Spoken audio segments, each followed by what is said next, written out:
Boom, we're back. That's right. The Bullish Bitcoin Banter and Bullshit podcast brought to you, as always, by Mr. All-In, aka the Trillion Dollar Man, myself, Sir Neverlook, aka the Excellence of Execution, and that's it. Yep, no usual suspects, which is my normal line. So, no Dr. Evil 10%, aka the People's Champion, surprise, surprise, no Mrs. No Show. Still 119 pods in, no show. What's going on? Well, to be fair, I was on no show last week. I had like a double reason. I was supposed to be doing trick or treating, but Mm. then I got ill anyway, so I dropped out of trick or treating. And then I was talking to you in the day. I'm like, oh yeah, there is the pod tonight, but I'm like, I gotta go bed. I was up at 5 a.m. the next day to go and do a freaking strategy workshop. So I'm like, I was so close to canceling that. And yeah, and to cancel like the 2 days of work in a month that I was doing felt a bit wrong. So Yeah. I I literally had to just go, I'm going to bed early and gonna try and get up at 5. And Did you manage to do it okay? Because I yeah, know, I as you got said, yeah, you felt ropey. yeah, I got very lucky. I think it was a 24-hour thing. So that day before I felt like shit. Yeah. But then I woke up at 5 a.m. the next day and was like, is my head okay? And it was actually fine. I had a shower, got in the car, started driving. I'm like, no, I'm good. I'm Mm. not probably on 100%, but I was probably on like 80% the day before going, I can't do that. I can't freaking stand in front of a load of directors and run a workshop for 2 days feeling like shit. It's just, Yeah. yeah. But that's fine. So yeah, so that's why we weren't here last week, wasn't it? There's only going to be, Yeah, unless that's you were going to right. do it solo. So we Well, missed the week. yeah, yeah. Of course, yeah, Dr. Evil 10% was having a fiat holiday. Disgusting. Yeah. What a And waste of he's funds. and he's off this week as well because he'd said he caught something whilst being on holiday. Yeah, it's the time of year, isn't it? The freaking those horrible flus are going around again. So but yeah, we're hot Well, off the back of Ralph's it's either that podcast. or his hair transplant. Oh yeah. Oh man, that would be nothing I would love more than him coming just appearing on the pod one day with luscious locks. That'd be, but but yeah, we're hot off the tail of the Ralph Lennox's episode, aren't we? And a lot of good Mm. feedback about all that one. So our first guest, it seemed to go down well. I think Ralph enjoyed himself as well. So Absolutely, it's one of my favourite pods as well. With Ralph, great to hear his backstory and connect with a fellow Bitcoiner as well. So, and also a fellow Bitcoiner of obviously a different age demographic, but equally, I want to use that as a springboard to help other people that may be a bit nervous and they just think, oh, it's not for me. I don't get it. I think what really resonated was his equitable life incident and pensions. So yeah, thanks again, Ralph, for joining us. Should we kick off with this weekend? It would be remiss of us for not mentioning what went down in the last 7 days because we didn't really cover it whilst it was a trial. But SBF, Sam Bankman-Fried, or scam Bankman fraud. yeah. Yeah, she's been found guilty, It's a hasn't he? mouthful. Uh, Yeah, and yeah, and interestingly, on all 7 charges. So so these 7 charges have been found guilty of carry 100-year prison sentence because the yeah. as we covered like what was it, a year ago now, probably, or at least Yep, 6 months ago when it first all kind of broke, is that the charges he's been charged with, the amount of time that you get in prison is proportional to how much money you have defrauded. And the amount of money he has defrauded is in the billions. So the little chart they have, I think it tops out at 100 million. So he is so far past their top tier, and each of the charges was carrying like 15 to 20 years, and there was 7 of them. yeah, So I think the maximum is 140 years. Uh, so now this is where we wait, really, because now he hasn't been sentenced. That's what we're waiting for. He's been found guilty on all Yeah. 7 charges, which I must admit, if I didn't think he'd get found guilty on all 7, I thought they would find him guilty on 1 or 2 and let him off with the other 5 and just go, oh, there's reasonable doubt to say no. And then that would open up the door to go, well, this is a maximum of a 40-year sentence.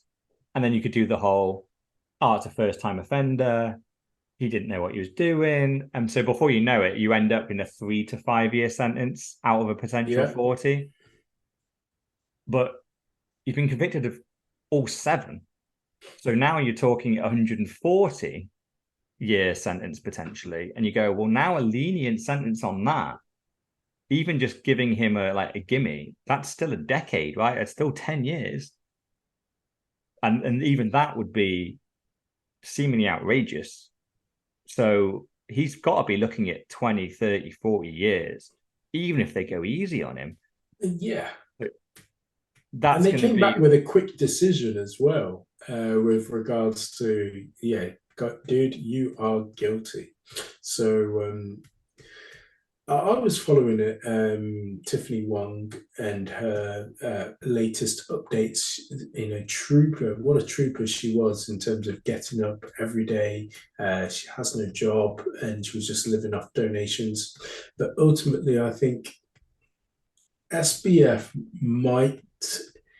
The way I think he could get out of it is helping the government understand cryptology, Bitcoin, and potentially even helping them to give the money back to those individuals that have lost money as well.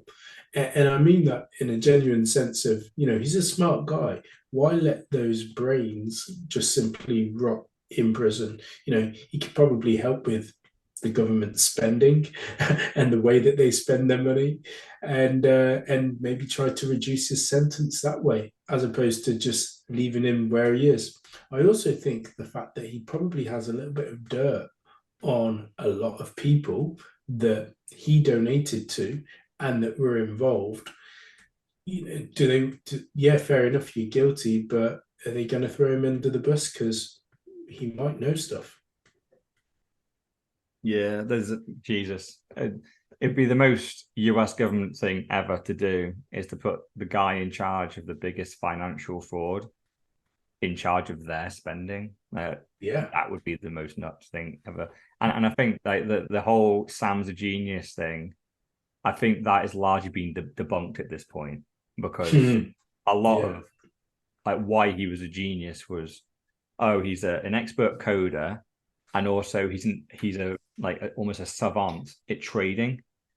Both of those have been completely debunked now, because there's Yeah. like the lead developer of the platform has said Sam didn't write any of the code, and then the trading that he was doing has been exposed as he wasn't doing any trading. Like, he was just funneling off customer funds and spending it. So Yeah. I think like Sam might be a genius, but only at fraud. Like there's no coding ability and no trading ability there. So No trading, just if taking. you want the Yeah. face of a company that is very visible and will go on stage regularly pretending to be a genius while literally spending customer funds and counting it as profit, easy Yeah. guy. Yeah. But yeah, I think I'm coming to the side now where you could be right. There could be something he could do internally in the government. And this story that we've linked from Marty Bent, where this is an old video of him back in July 2021 talking about the energy uses and the energy usage of Bitcoin. And at the time, it was Ethereum as well. But he was giving Ethereum largely a pass because, oh, that's going proof of stake soon. Whereas Bitcoin has no intention of going proof of stake, it's using a lot of energy. This isn't good.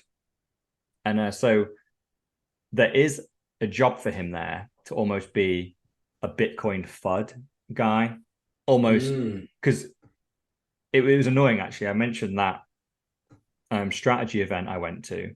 Clearly, Yeah. I was trying to orange pill everyone there. Standard. This fucker's name came up. It's the first thing they went. And then they said, oh, what about FTX and how does Bitcoin needs a brand overhaul, like it needs to do work on its brand. You go, no, like FTX and SBF is nothing to do with Bitcoin. Like, this is just one independent guy who set up a scam, pretended to be trading largely shit coins. Like, yeah, Bitcoin was on there as well, but it's mainly shit coins. He took all the customers' money and fucking stole it for himself and his mates. That's all he did. There's literally Bitcoin was defrauded by him. There was a lot of Bitcoiners that lost their Bitcoin because they trusted Sam, and it's nothing to do with Bitcoin.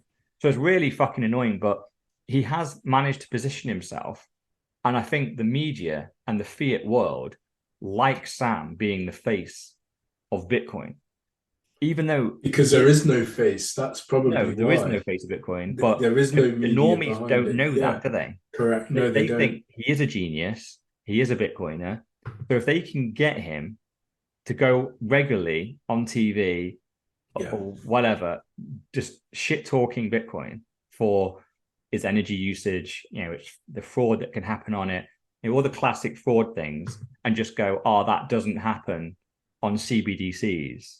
Yeah.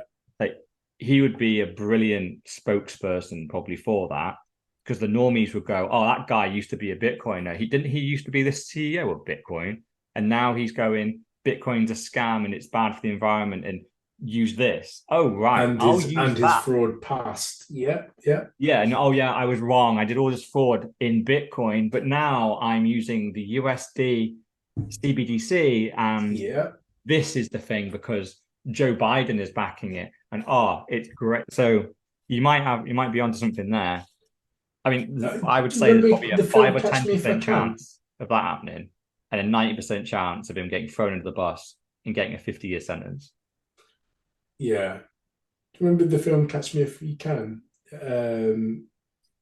Leonardo DiCaprio. So ultimately based on a true story, but that guy then came out of prison and was a government informant and helping them to uh, look at frauds and debunk frauds. So that's my theory and where he could Yeah, then go onto their side. yeah, yeah. Funny enough, I've met that guy because Okay. yeah, and he himself is even a fraud about his story. But most of his story is bollocks. Oh, really? Yeah. He pretended to be a doctor. He pretended to do all these flights. That's right. People have gone back and tried to fact check all this stuff. None of it's true. So when I met him, I confronted him with this, and just because I knew he was As you into do. that. As you do.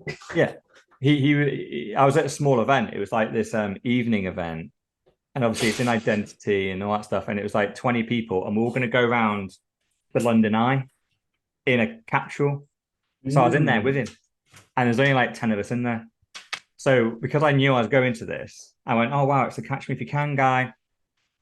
So I Googled him, and then there was a load of threads about journalists going, he's a fraud, but he's actually a fraud about his story of fraud. Yeah. Basically, all he is always provably true and always ever charged with was faking some checks. And he was, because checks were very easy to fraud Yeah. back in the Yeah. day. That Yeah. took Of longer time course. to cash and all that kind of stuff. So he's basically uh, just a check fraud guy. And but the story of him being a doctor and doing operations, bollocks. There's no evidence of him ever being a doctor. All the flights that he said he took, there's no evidence of him being sitting in the co-pilot seat ever on any of these flights. So I confronted him with it and went, "What do you say about your story of fraud actually being a fraud? And there's no evidence if you do it." Quick as a flash, he just went, "Do you really think these hospitals and universities and airlines would admit that a guy off the street that just copied a couple of ID documents could just get into their organization and run freely around in it for years? They're never going to admit that stuff. That's why there's no evidence." And it's, all right, sounds fucking convenient, but that just means there's a massive cover up And Yeah. but where's the flights? Where's your name Mhm. working in this hospital? Like they can't just hide the fact a doctor worked at this hospital. He's like, oh, I used a fake name. It's like, okay, what was the fake name? And you won't give it. You go, well, and then it just it stinks, is what I'd say. So when I didn't trust, I verified his fraud story. I think, and I think he'll probably admit it on his deathbed, that his best achievement was getting a Hollywood movie made of his supposed life story, and it's all fucking made up. Wow. You heard it here first. Now that's a 4B's exclusive right there. Frank Abagnale, That's right. Yes. something like that. Frank Abagnale, like that's the Yeah. guy. That's Leonardo DiCaprio. And weirdly, he was trying to shill me some really dodgy product at the time. Then trying to get, because obviously I was the product director, so I was in charge of like what kind of suppliers and stuff come into our business. And he, oh my god, he was really doing the hard shill on this thing, and it clearly didn't do what it was clearly a fraud. Like it clearly didn't do what it said. So I'm just Some like, people just have that inherent thing, isn't it? It's like compulsive liars. oh, when someone's literally told you for like literally introed you with a half an hour speech about how he's a fraud, and then I talked to him Yeah. about his fraud, and it looks like he's lying about that. And then at the end of the day, he starts going, anyway, do you want to buy this product from me? I'm like, dude, like even your story says you're a fraudster, and I think you're even lying about your fraud. Like your fraud inception.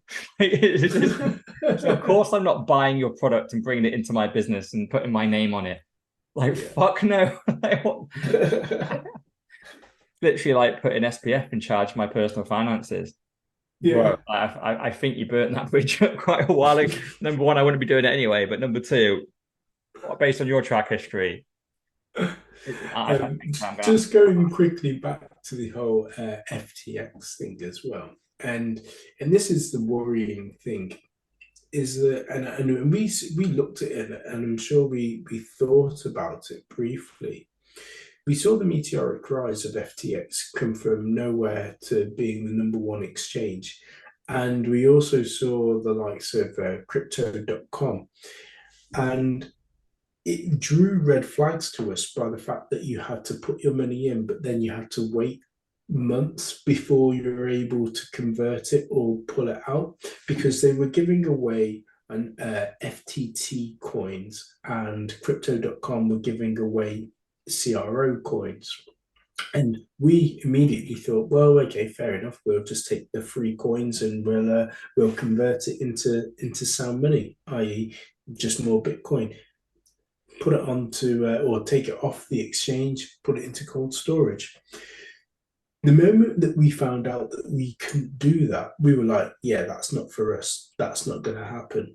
But for the average person that isn't necessarily or wasn't necessarily financially savvy and literate, knowing what they were actually doing in the marketplace, that's who effectively would and did lose money. So, going back to the fact that you were in front of all these people, you, you're never, or I think that you would have had a very difficult opportunity to try and convince them because they needed to go back to that part to be like, that's where the red flags were, even before you got to SBF. Yeah. Well, I tried to just, my counter to it was, right, if you're going to use basically the fiat news, I Mm, have to combat it with more fiat news, right? So I just went, well, why are BlackRock about to launch an ETF on Bitcoin if it needs a brand overhaul and is supposedly run by scammers? And then they didn't. It just stunned them, really. They're like, what? BlackRock are doing an ETF? And some people are like, oh, who are BlackRock? And I go, God damn it! Like this is, dude, yeah, this is the problem, isn't it? Like yeah, the amount of press like a scam gets compared to the amount of press just solid good news for Bitcoin gets. And admittedly, both of these are just fiat stories, right? Like in the yeah, Bitcoin land, we don't care about SBF, we don't really care about the BlackRock ETF.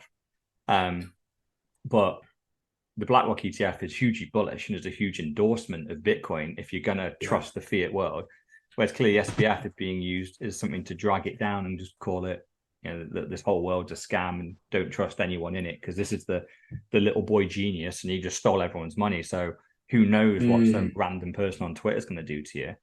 And but it was interesting how it just bounced off them. It was the SBF news seemed to have sunk in, but I think still people, it's just their biases, right? Like people like to hear stuff that work to their bias, and at the moment their bias is that Bitcoin's not for me. So they hear some news about SBF, they go, "Oh, that confirms my bias, so I'll hold that story in memory." Whereas, but BlackRock are doing an ETF in it, which is kind of like the highest endorsement you can really get. Absolutely. I was thinking That's gone. That's gone. Like, no, that bounced straight off. But what about SBF though? SBF's a single guy who's a scammer who's getting put in prison for 100 years. BlackRock is one of the biggest companies in the world, holding trillions of assets under management. They're opening up the entire customer base to a Bitcoin ETF, and they're putting their own name on it. But this is the biggest endorsement the financial world could give us. And no, doesn't matter. That's a blip. No one will buy the ETF. And you go, well, all right, I'm just going to get back to the strategy day because I'm fucking tired of talking about Bitcoin with you, and I'm going to start falling out of you. And I've been paid to be here, so I can't storm out. I do think when the likes of again Tesla and Apple and potentially Meta find Bitcoin, then that will also be a big buying signal, but also it will drag a lot of normies along the way with us as well. Yeah. Should we skip to story 3? Just because Yes. I think VJ Polypati has. Oh, it was a long thread, but an interesting thread as well. Maybe one we save for another time as well, because he definitely uncovers something that has been swept under the carpet. So yeah, I'm more than happy to go on to that. So for regular fans and listeners, they may recall that the company Ledger were wrapped up in controversy be based on the fact that they could or they may be able to get access to your Bitcoin. Oh, hold on, not the Ledger story, sorry. The one above that. Oh, do you know what? Oh, actually, yeah, you're right. You're right. The GBT. Yeah, you want to go on to the GBTC story? Yeah, the really long thread one. Yeah. Yeah. It was a really long thread one. Do you want to break it down and then we'll cover it? Because VJ essentially what he's saying is that the SBF fraud, it actually might not be the biggest fraud that's happening in this space, which isn't good news for us because Jesus Christ, like the FTX one, once that went public, we're still suffering the consequences, and I think we forever will. Like, we'll be a decade along, and people will still be going, "Oh, but SBF." But yeah. So this one is basically a Barry Silbert one from DCG.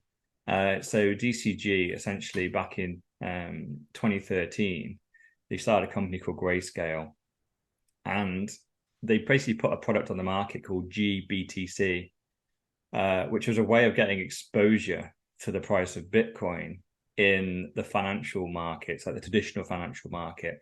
So it wasn't an ETF. You had to, I think it's kind of like an options type product. I don't completely understand it, but essentially they'd almost have the price of GBTC would be closely aligned to the real price of Bitcoin, but not tied to it in any shape or form. Because you could buy into it, but you'd have to hold that position, either up or down, short or long, for 6 months plus, like 6 months, 12 months, 18 months. So what was happening with this, and what happened in the first 5 years of the product, is that the price of GBTC was above the price of Bitcoin. So weirdly, this links quite nicely into the SBF and FTX story, because their argument was what they were doing is trading like the paper Bitcoin on GBTC was trading above the price of real Bitcoin. So you could buy real Bitcoin and then sell it for GBTC at a higher price, Yeah, right? And then kind of trade between real Bitcoin and GBTC. And that's essentially, right. there's called arbitration, right? It's an arb trade. You're arbitrating between the two prices, and a lot of people just do this with normal currencies anyway. You know, you trade from dollars to pounds, and sometimes dollars or might be trading at a slightly different price in America than it is in Africa. And if you can get that, Mm, it's like, right, buy millions and millions of dollars in Africa because it's 1% cheaper there, and then just sell it all in then sell it. America, and bang, you make your 1%. So, you know, and obviously that you can just scale up the money, and it's guaranteed money, right? It's like a guaranteed trade, provided you Yes. can open and close the trades reliably and the liquidity's there. It's just free money. It's just Yeah. you're buying a pound for like 99p. So Yeah. just buy all of them, buy all the 99p pounds, and then just sell the pounds to someone else, you know, and you make your 1%. And obviously when you're messing around with billions here and you're doing it every day, you're Yeah. literally you're printing money. So essentially this was what FTX were using the product for this. But what happened is that, Because that's actually where their business started before as well, arbitrage. yeah, And yeah, that's, yeah, they were arbitraging various different altcoins in the US and then selling it over in the East in Asia, in the Asia Pacific region, because they could and did see variations in the various different trading platforms and exchanges. yeah. Well, at least that's what they claimed. Yeah. Well, yeah. Well, that's where the yeah, that's But where it once we've looked at claims the about the numbers, it's seed like, money. where was all this arbitrage trading? It's like, we lost the paperwork for it. Like, yeah, okay, mate. I don't think Yeah. it fucking existed. But yeah, so essentially, what's happened at Grayscale here is that so basically this arbitrage trade was there for a long period, but then 2021 happened, and the price of GBTC went below the price of Bitcoin. So this was in that whole collapse of, you know, the bear market hit, and then it took 3 Arrows Capital down, it took FTX down, it took Genesis down, which, you know, the guys behind the Gemini, you know, staking service. So these three big companies dumped. But one of those companies is the one where they think this is where the fraud has happened from Grayscale. Mm. Essentially, it is the Genesis company. Genesis company were essentially $1 billion in the hole.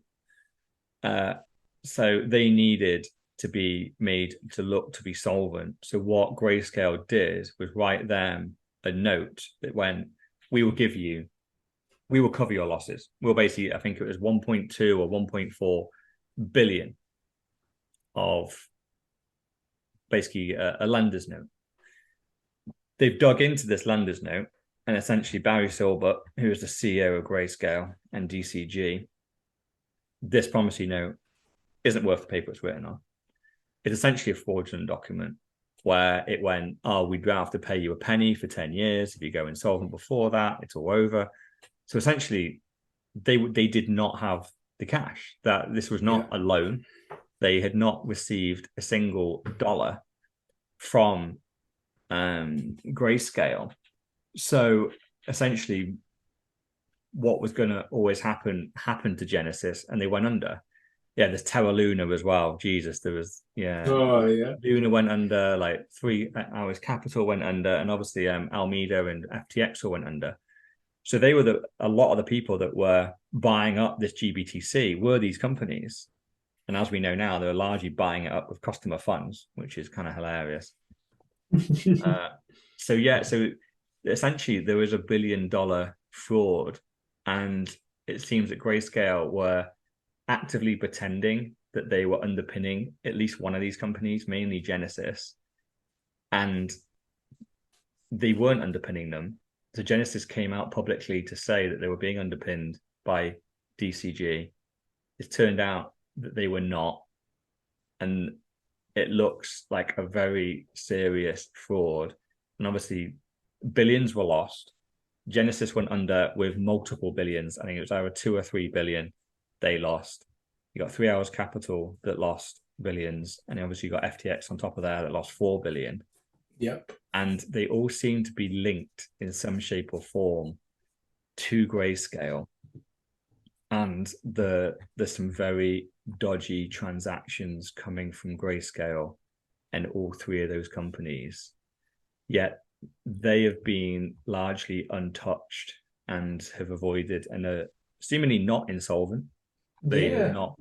They've obviously in the last year seem to still be trading. GBTC is still on the market, but yeah. So VJ is basically. So I think this fraud is. It's much more like the classic white collar fraud, which you'd expect. You know, it's quite hard to kind of grasp. It's all using legal documents, pretending there's money where there isn't, pretending you're backing a company when you're not. Whereas FTX fraud is very obvious, right? It's just we were taking customer deposits and spending it and buying big houses and living the high life with it. That's nice and black Private and jet white. flights, to the That's Bahamas. very easy to understand. Like, whereas this one, so I don't agree with VJ going it's bigger than the FTX fraud. I think the FTX one is the biggest fraud you can have. Like it's $4 billion and literally he took customer funds and spent them for himself. Like that's just completely unforgivable. This one is more white collar fraud where it's trying to gamify the financial system to pretend to be underpinning companies when you're not really. And if you get lawyers involved, you could probably argue that they were in some shape or form. I'm sure you pay a lawyer enough money, they could build a very strong case to say that Grayscale have done absolutely nothing wrong. Whereas if you look at it as a human being and go, look, this is clearly fraud, but yeah, it's an interesting story because I must admit with Grayscale and this BTC thing, it's been rumored that this should go under for a while, and it's been the biggest product on it's had on the financial market, and it's like, well, if that goes under, I think when we first talked about this, it was like this could be the thing that takes Bitcoin below 10K. Because if this was to implode, there's a lot of volume that comes from this. And I think we were already down at like 15K or something. Yeah, we were. And it was rumored that Grayscale were going to go under next. And you go, oh shit, there's a lot of people that will run away from the Grayscale product. And to run away from it, you have to sell your GBTC, right? Which means you're selling your Bitcoin. If they all sell it in a fucking day, we're gonna dump. So the good thing is now waiting for this because I remember buying Bitcoin in the 13s in December, but thinking any minute now this GBTC story is going to break and then pull it under. I've got some dry powder. I'm ready to go in, and it just never happened. We went down to the 13s and then we bounced back up and then have climbed up ever since from 13K to last time I looked at early 28s essentially. So it was always there in the background as just one of those things that I was hoping to just because it was right for me. In all honesty, it was right for me. I had dry powder. I was ready, and I could then look like the genius trader. The ha ha ha. I caught the bottom when really it never happened, and it was all just fluke. Yeah, who knows? It could happen, but now it'd be just a very different effect on price, wouldn't it? It's what we're now like 35K in dollars. So yeah, this could dump us down 10K or something if the news was to break. Who knows? But that would just be a blip now. That would just be, oh right, that spare Bitcoin will get eaten up quick enough and we'll come back to the price. But when you're at the bottom of the bull market, that was dangerous news to have break. If anything, I want that news just to break now. Let's get it done. Because I think Grayscale are done. They're just surviving somehow. But I'm sure if someone looked at their balance sheet, they're going to be billions in the red. They just, which is sad really, because Barry Silver and a few other guys that started up Grayscale, they are Bitcoin OGs. They do have a shit ton of Bitcoin. I think I saw it in the thread. They were managing hundreds of thousands of Bitcoin, and their fee for managing the account was 2%. So they were taking 12,000 Bitcoin a year. 12,000 Bitcoin a year. So that's their fees for running that product. And you just go, why not just run that product legit? That is a killer product that you're so early, you've given the market something it wants, which essentially there's no ETF. So there's this weird kind of in-between type product.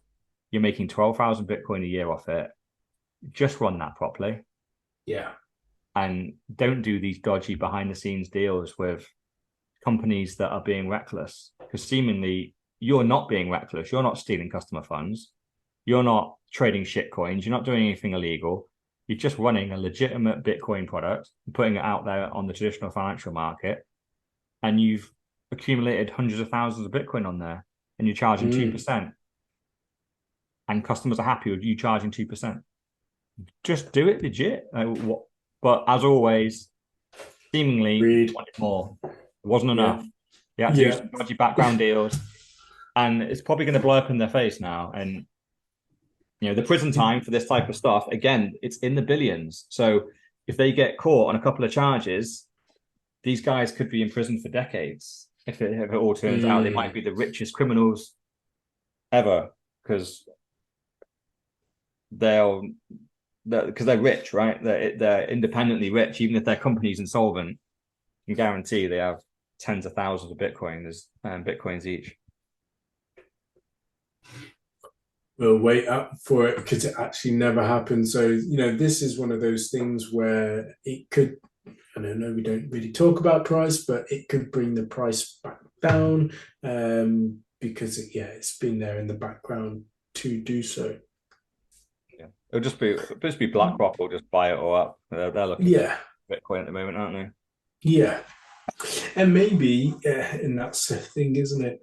It wouldn't surprise me if it had been propped up to a certain point where the ETF gets passed, and this then breaks, so then it brings it below, so then they can buy it at a lower price and then pump it from there.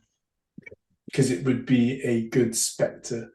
I'm coming out with the conspiracy theories on this pod this evening, but hey, it's only a conspiracy theory until it turns out to be true.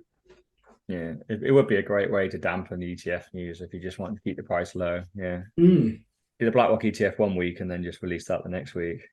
Yeah, or release it actually a week before. A week before. Then so you really scare everyone. And then even then, you'd probably cancel the bull market. It would just be, you'd scare off so many people that the main product that is for financial people just went bust. Oh, and by the way, there's a new product for financial people over here. But then again, it could be great marketing for BlackRock as well. Yeah, they can, whichever way they choose to play it, they can play it because they could straight away go, oh yeah, we don't trust Grayscale. Who the fuck are Grayscale? But BlackRock, like, we ain't going bust. We've got $11 trillion worth of assets under management. We're bigger than most countries. We can't go bust. Cool. But we've got a nice little throwaway story here, which is kind of hilarious from Bitcoin Magazine. The Federal Reserve threatens to sue Bitcoin Magazine. Because they've got some products on their store that says Fed Now. And so because they're using the Federal Reserve name, they've sent them a cease and desist to go, you can't use our IP on your products, so you need to stop it instantly. And fair play to Bitcoin Magazine, because they've sent back the funniest response I've probably ever seen, which is just like, oh, thanks for doing your early Christmas shopping on our store. But we will not be complying with your cease and desist. You are destroying the economy. We will use the Federal Reserve mark as much as we want. We are exposing and just criticizing you, and we are not infringing your IP because we are not pretending to be you in any shape or form. We're just using your logo, and we can use it however the fuck we want. Which, fair play, because this is the big boy, right? Just go, and they're just coming in and giving you a slap here, aren't they? It's a tight little small little Yeah. slap on the wrist, and you're going, nah, fuck you. And it's like, well, they can hit harder, just so you know. And Yeah. but so to stand up to the bully is fair play. We'll see how it plays out, but it's the entertainment value from the sidelines is brilliant. But I'd imagine the Federal Reserve could well escalate things after this. This is probably the problem with being as bullish. Because obviously, as we know, the Federal Reserve have infinite money. So they'll have the best lawyers in the land to tie you up in Infinite money and infinite time as well. You know, ultimately they will drag it out, and it could well affect the company. I'm surprised as well because I'm surprised that it's taken them this long because you know they've been pumping out stories left, right, and center for as long as we have, if not longer. Of course, you know the Bitcoin magazine, um, and I'm surprised they haven't gone after them on other things. Yeah, well, I think it's legally just writing a story that is just free speech, right? Mm, Whereas using a logo and putting it on a product and then making profit off it, that does potentially infringe a law. So that's yeah. what they've got them on here. So, but I don't know the law at all, especially in America and especially their copyright stuff. So who knows whether their lawyer is right and to go, they can use the Federal Reserve logo freely. I don't know if they're allowed to. It would kind of make sense that they're not.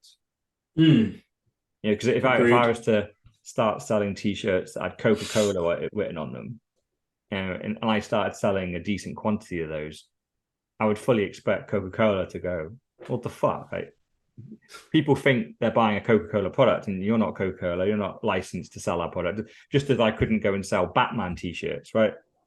You know, the franchise that owns Batman would go, no, we sell Batman T-shirts. You can't Mm, sell them. And especially, obviously, if I'm selling, like, say I'm taking the piss out of Batman and saying yeah. it's shit, you know, I'd almost expect them to come after me faster, right? It's just, not only are you using our copyright, you're also making fun of us. So how about you stop that right now? And yeah. you know, any funds you've made also are ours, right? And and I have seen like various cases where people have infringed copyright, and it does get upheld, and you do have to give back the profit you have made. So if I was Bitcoin Magazine, I like the fact they've said fuck off, but at the same time, I'd have just played it a bit smarter, I think, and gone, okay, fine, we'll stop selling Federal Reserve ones, and then just come up with my own logo that looks like the Federal Reserve one, Yeah. but isn't, is Yeah. far enough away from the Federal Reserve to not infringe their IP anymore. But when you look at it, everyone just still see the Federal Reserve and then just go and keep going.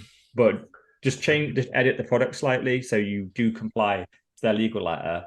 But in reality, you're still selling the same product, and Yeah. fuck you. Massively agree. I'd have done that because I think that they'll love this. I think the Federal Reserve and the lawyers, they'll just go, brilliant. Now we're Yeah, going to there's hit some you. smart. We're taking you to court now. Absolutely, there's some smart guys up in that building as well. So I'm sure they could have come up with something that was nice and easy and smooth transition to pretend that it was them, but it's not really them. Mm. Hey, they might come back with something else, a 2.0 version. Yeah, I think they did it for the memes because Yeah. fair play, like it's really been resonated and received extremely well on Bitcoin Twitter. Of course it is. You know, fuck the Fed. Mm. Right? Yeah, yeah, yeah. There's no better fucking organization to tell to fuck off than the Federal Reserve, right? And they've had the opportunity to do it, and they've done it. They've gone and put the legal letters all out on their article. It's all linked to if you want to read it. It's well worth a read. It's quite funny.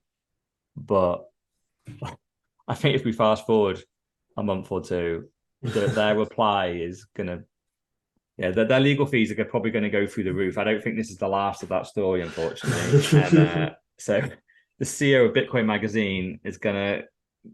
I hope the likes that he got on Twitter were enough to pay for Yeah, the amount of lawyer fees that he's probably going to have to be paying out soon when a lawsuit drops through the letterbox. So yeah. Should we move on? So the next story that we have is Ledger trying to win back Bitcoiners.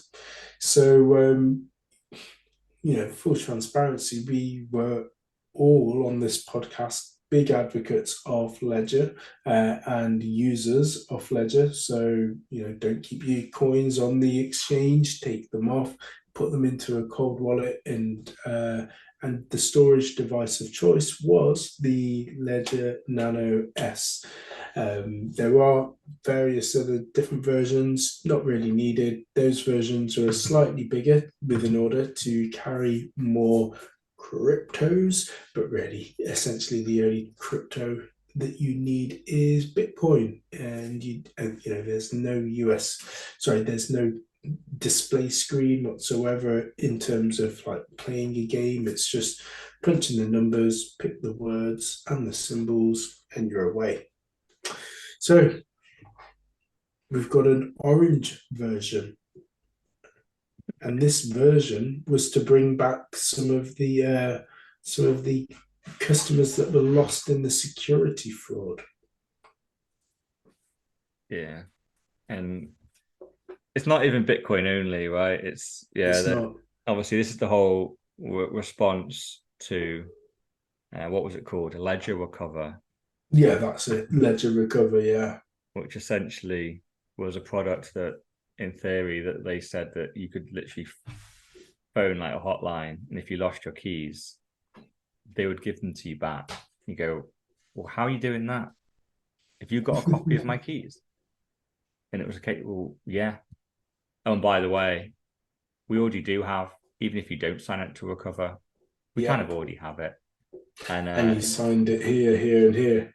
yeah, and if the FBI came in and subpoenaed you, we could lock your ledger remotely. And you go, oh wow, none of this was supposed to be true. So yeah, so obviously we all moved off ledger, and them painting a ledger orange isn't going to cut it because the software is the same.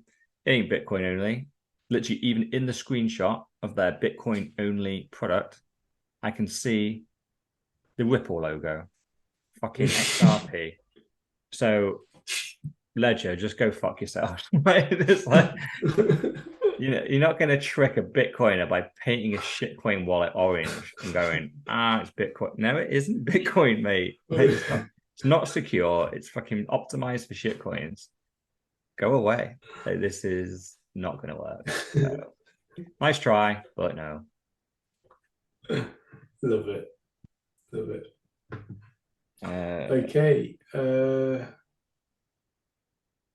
Bitcoin thinks BlackRock is good for Bitcoin. oh shit! Yeah, I forgot the story was there. We should have done that next to the BlackRock story. Yeah, yeah. But yeah, we have a Bitcoin. It's only a quick point really because it's just this Bitcoiner. I don't know why it says RIP Van Winkle. That's his name. Yeah, I don't really Whatever. get that. Who knows? But basically, he just goes that a lot of our like negative cases towards BlackRock, as in they're trying to co-opt it, potentially try and fork Bitcoin at a later stage, or just take custody of a load of people with Bitcoin and never give it to them back. Right? He doesn't think that that is the case. They actually are purely coming in here. They just want to make money, and they see that Bitcoin is going to be the new form of money. So BlackRock want their piece of it. So his case is, no, they're going to come in, and a little bit like what we just saw, at Grayscale and stuff. If you hold hundreds of thousands of Bitcoin, you charge your 1 or 2%, you're making tens of thousands of Bitcoin in profit that you can just take directly from customers legitimately, because that's what they signed up for, right? They signed up to be taxed. There's a 1-2% tax on all these funds. Every ETF has them. That's where Vanguard and BlackRock make all their money. in just holding your money and then just taking 1-2% every single year. So they win no matter what. Market goes up, market goes down, don't matter. I'm taking 2%. Yeah. Yeah. So his theory is that's all they're doing. They're just coming in to ride the wave that is Bitcoin and just make their money. Yeah, make money in every market. Which, look, that I don't hate it as an argument, but I just think, come on, like we've done an entire episode on BlackRock and Vanguard. We did indeed. These guys aren't just in it for the money, right? They're in it for control as well, and there's a very strong argument to say BlackRock and Vanguard are actually more tied to the dollar than the US government are. You know, they're almost the people that sit above governments and run stuff right from the top. You know, like these guys control the media, the pharmaceuticals, social media, the oil companies, the renewable energy company, like everything. They own 10 to 20% of everything. They own board seats on nearly every major company in the land.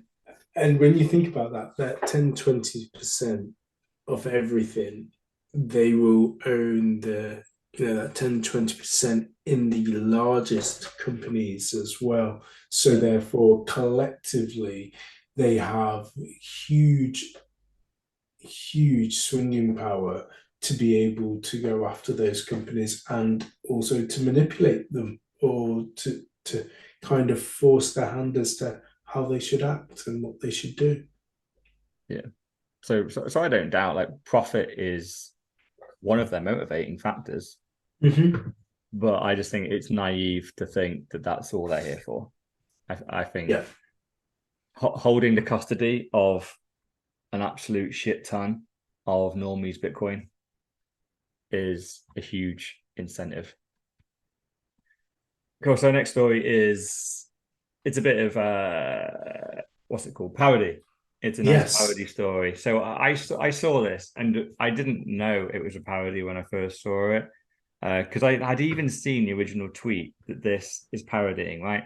So there was a Bitcoiner that I don't know who he was now, but he just said he was just sharing like an anecdote about how he had his miner and it was sat in a part of his house and it's obviously winter's coming in and he was realizing he didn't even have to heat the room, that the miner was basically heating the room for him and even heating other parts of the house. And then I see this article from the Bitcoin Bugle saying police raid man's home for heating it with an S9, charged with intentional climate change. I'm like, no way. Like someone's been arrested for using their Bitcoin miner to cause climate change. And then you click the article and you start reading it and you go, this sounds like a massive piss take. Yeah. And you realize it is. It's just it's a new website called the bitcoinbugle.com. Right. And it's basically I think they're a little bit like the Onion, where they'll take Yes. Yeah. topical stories and then just take it to an extreme.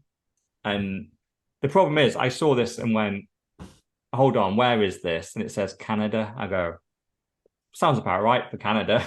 They probably would arrest you for running a Bitcoin miner. It genuinely got me. Yeah, I didn't see the satire in it. Yeah, no, it's completely fake. But I can't wait for one of their stories to end up on primetime news though, because I think it's a matter of time. Like the Onion have got people a few times, haven't they, before Yeah. people knew who the Onion was. Yeah. And obviously, this thing, if the Bitcoin Bugle keeps going and keeps doing stories like this, it'll land on the BBC or CNN at some point, and they'll be embarrassed. But yeah, it was a bit of fun. It was yeah. Because the thing is, like the funny thing about parody is, especially in this world, it's a little bit like conspiracy. I think parody and conspiracy, it's almost well, yeah, it's only a parody and conspiracy for about 6 to 12 months, and then it ends up being reality. So I guess the time has started that in 6 to 12 months' time, someone probably will be arrested for heating their home with miners because Does this mean we're yeah, we're getting close to the truth?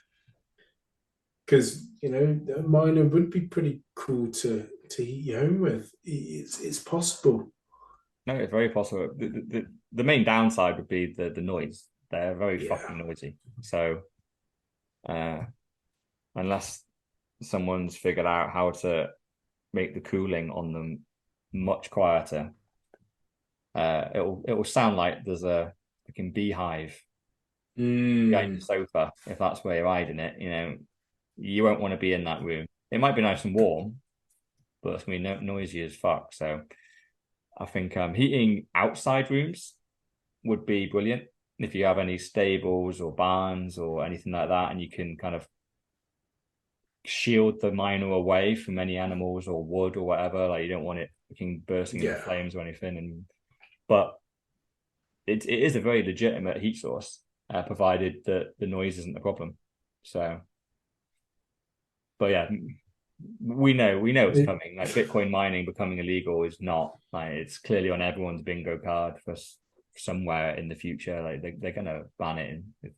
China's banned it, right? Or was it Turkey banned it? Did India ban it? Like so, it will become illegal if it is not part of the government mining companies who, surprise, surprise, they have stakes in as well. But if you wanted to become or you wanted to continue to be an individual Bitcoin miner, not allowed yeah. Sweet. because you may be making money and mining off of the back of them making money. So yeah, not happening. Sweet. Next story is your one that you added. Yeah. I've lost my.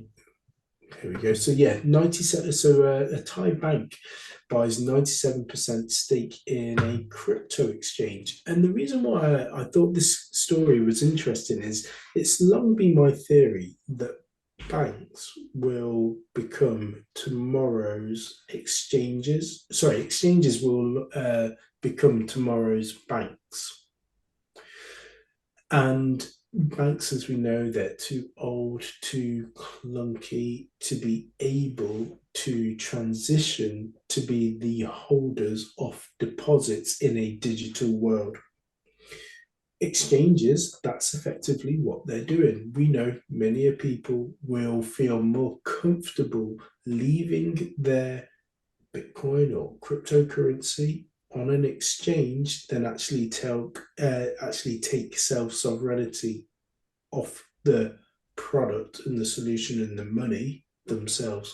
They'll feel like it's safer there. So them doing this kind of makes me think, as the second biggest Thai bank, that's what they want to do.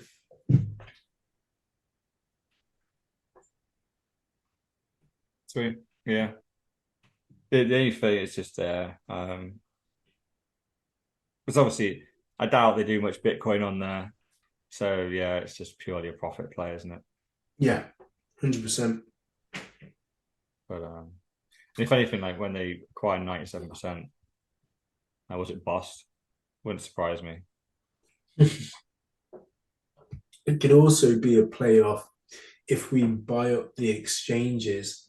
It takes the on ramp and off ramp capabilities for the people.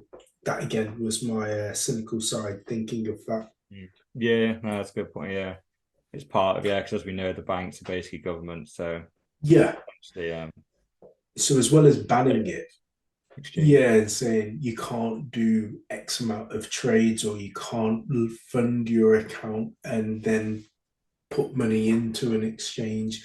Okay, well, we'll just buy the exchange and therefore close the exchange, or limit the exchange and limit who can actually interact with the exchange and have greater access to that because we again own the exchange. Yeah, yeah, it's one of those where it seems very ambitious. They're just looking to take 20% Mm, crypto market in Thailand, one bank.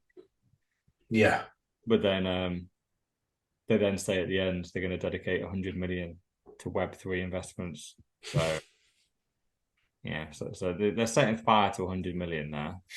Yeah, So that essentially. that's not going to end well. But yeah, but it's even that, like, is that just clever? Are they just disguising that? Like they're, oh no, we're really into Mm. the innovation of digital assets. We're also investing in Web3. Is that a distraction?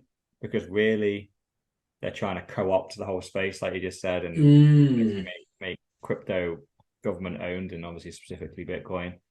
And Yeah. that's a distraction, or is the CEO of this K bank, is he just a huge fucking shitcoiner and wants to own a load of it just because he wants to own a load of it and he thinks Web3 is actually going to go somewhere? Who knows? But Who knows? A question for you, actually. Have you ever read or listened to The Psychology of Money, the book, The Psychology of Money? no, I don't believe It, so, no. it's definitely one I would recommend. So, the author is a guy called Morgan Housel. Very clear, concise author. He brings good points. He's very much a huge traditionalist in terms of following the likes of Buffett and Charlie Munger, and could probably quote you all of their favorite quotes up until the evening. Right the way through. He was recently on the Diary of a CEO, and on that kind of worried me a little bit. And I say this again with full transparency that I still hold my 2017 ETH, is that Stephen Bartlett said that he is a massive Ethereum fan and he hasn't got Bitcoin. So it kind of made me think he has such an audience. His audience will trust what he says as gospel and potentially buy into Ethereum more so than Bitcoin. Well, I'm never reading his book then, so fuck that. That's what kind of put me off. I was just about to say that. I've got his book, and it kind of made me think, oh, He clearly until doesn't he made understand money. Like if he he's doesn't. investing in Yeah, laptops, and it's a shame he's going on a big freaking platform to talk about fucking like Jesus Christ. Like buying Ethereum now is just yeah, like what are you even doing? Like it doesn't do anything. yeah. Literally does nothing. And he was still bigging it up like, yeah, I can see everything being built on Ethereum and it's still being the future. And I was just like, It's been around for about a decade now, and no one's built shit on it. Come on, like this. yeah. Oh my god. Anyway, there's no on I shitcoins. won't trigger you before we end. I Yeah. know I already triggered you before we went and we pressed record. I've just been no. I know we'll probably continue speaking throughout the week as always, and yeah, I'll continue to trigger you even more with more stuff. The thing is, like, I was going to trigger myself anyway at the end because, like, the You last did, story yes, is yes, a bollocks crypto story in it. It's just yep, funny, right? There's some weird crypto show called Killer Whales, and yeah. oh my god, it is so fucking cringe. There's a load of Yeah, supposed massively crypto cringe. experts saying they're killer whales. Like, most of the people on it, I, I half recognize them as the crypto influencers that have been around for Yeah, years. Most of them are wrecked. I know they are. They all got into stupid projects. They started up their own projects. They all went to shit. And like to say that they're the killer whales, and you got a load of shitcoiners like pitching them things, and they're trying to make it, Dragon's Den, Shark Tank. It's all pitched in that type of thing, and a load of bollocks. But just when you I couldn't get any worse, they go and do this. Like, fuck me, you guys have no self awareness. This is so cringe. is the products that they are the products that they're reviewing and potentially investing into crypto like products Yeah, because that's so they're all all like crypto that, yeah. bollocks, all Web Okay, three bollocks. okay, Yeah. right, yeah. So it's quite nice. But then I've just been on their Twitter, and what I've realized is that this seems to be a huge scam because the show itself has a coin called Hello, and apparently that's pumping at the moment. You should go, oh, here we are. Here's the real way where they make money. Like, be on the show, get an allocation Mm, of the coin. And for some reason, this is always the funny thing with crypto.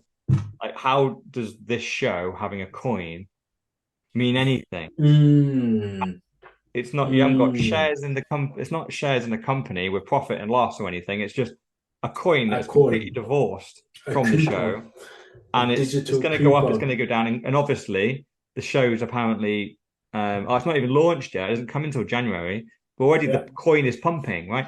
So it's like, well, why? And I can guarantee why. There'd be a load of whales in quotes buying their shitty coin, just as yeah, it always happens. There'd be insiders buying the coin, pumping it, getting all the normies and the dumb money excited.